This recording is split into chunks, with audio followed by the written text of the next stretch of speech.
Les crevettes Neocaridina davidi, aussi appelées crevettes Red Cherry ou Blue Dream selon leur couleur, sont parmi les invertébrés les plus populaires en aquariophilie. Faciles à maintenir, elles apportent une touche de vie et de couleur à n'importe quel aquarium. Dans cette vidéo, on va voir tout ce que vous devez savoir sur leur maintenance, leur reproduction et leurs besoins. Les crevettes Neocaridina davidi sont originaires d'Asie, principalement de Chine et de Taïwan. Très populaires en aquarium grâce à leur petite taille, entre 2 et 3 cm, elles existent dans une grande variété de couleurs, rouge, bleu, jaune, vert, noir, orange. Couleur correspond à un nom précis, comme les Red Cherry, Bloody Mary, Blue Dream ou Yellow Fire. Elles sont appréciées pour leur facilité d'entretien et leur comportement actif. Pour maintenir des Neocaridina en bonne santé, il faut respecter certains paramètres d'eau. L'aquarium doit faire au minimum 10 à 20 litres. La température idéale se situe entre 18 et 26 degrés Celsius. Le pH doit être compris entre 6,5 et 7,5, et la dureté de l'eau, mesurée en GH et KH, doit être de 6 à 12 GH et 3 à 8 kg en riz. Et en ce qui concerne la filtration, il faut une filtration avec un débit assez faible. Et il faudra utiliser un filtre exhausteur ou un filtre classique muni d'une mousse de filtration assez fine avec un débit réduit, sinon les crevettes et bébés crevettes risquent de se faire aspirer. Pour le substrat, mieux vaut choisir un sol neutre, exemple, sable fin, gravier, pouzzolane, quartz, etc. Évite les sols techniques pour les Neocaridina davidi, ils risquent de faire baisser les paramètres de l'eau. Les plantes sont également très importantes, elles fournissent des cachettes et développent du biofilm, une source de nourriture naturelle pour les crevettes.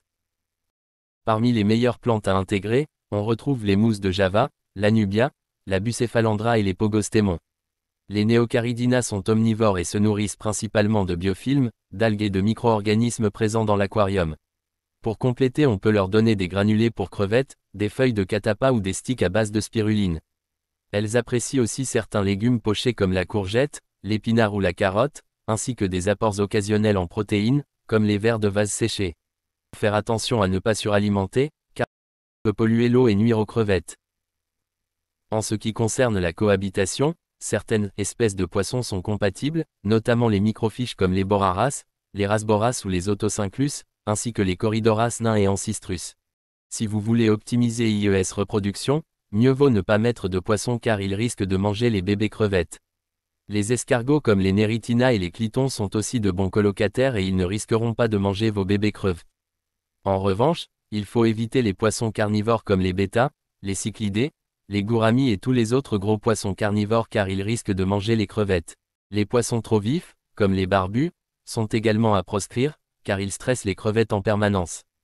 La reproduction des Neocaridina est très facile en eau douce. Une femelle grainée, c'est-à-dire portant des œufs sous l'abdomen, donnera naissance à des dizaines de petites crevettes après 3 à 4 semaines.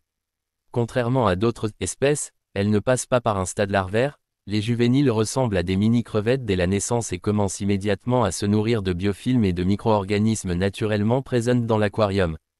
Certaines erreurs peuvent nuire à la santé des crevettes.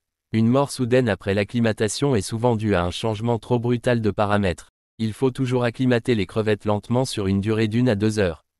Des mouesses difficiles peuvent indiquer un manque de calcium et de minéraux dans l'eau. Pour éviter ce problème, on peut ajouter des feuilles de catappa ou un os de sèche dans l'aquarium.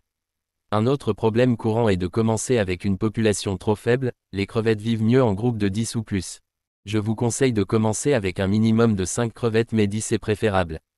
Enfin, il faut faire attention aux produits toxiques, notamment le cuivre, qui est souvent présent dans les engrais pour plantes et les traitements pour poissons ou même dans certains charbons actifs pour aquarium. Les Neocaridina davidi sont des crevettes parfaites pour les débutants, faciles à maintenir et à reproduire.